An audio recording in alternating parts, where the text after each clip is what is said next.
तू हे काय केलंस, हे कसं श्राप दिलास म्हणे.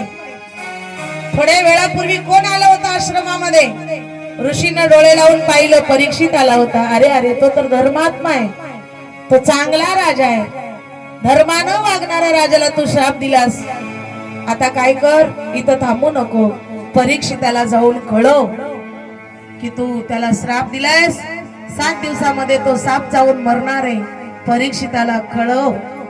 म्हणून परीक्षिताला सांगण्याकरता तो ऋषी कुमार गेला आणि परीक्षिताला प्रणाम केलं, हात जोडून सांगितलं म्हणे, महाराज तुम्ही आता खटपट करा, गादीवर बसून शांत राहू नका. 7 दिवसामध्ये तुम्हाला माझ्या श्रापामुळं साप चावून तुम्ही मरणार आहात. परीक्षितानं त्या आलेल्या ऋषीच्या कुमाराचे पाय पकडले, पायावर पाय पकडले, पाया पडले.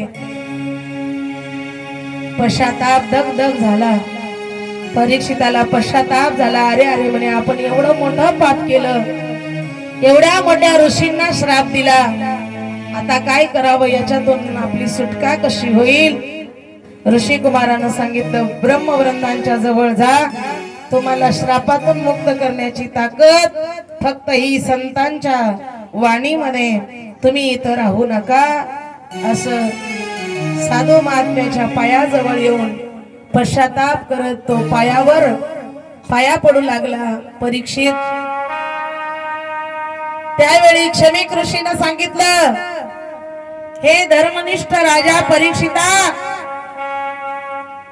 तुझ्या कार्यामध्ये काही चुकलेलं नाहीये, पण तू मुकुट चुकीचा टाकल्यामुळे हे सगळं कृत्य घडलं. आता काय कर, इथं थांबू नको, नैमिषारण्यामध्ये 88,000 ऋषी आहेत, त्या ऋषींच्या समोर जा आणि तुझं प्रायश्चित्त कर.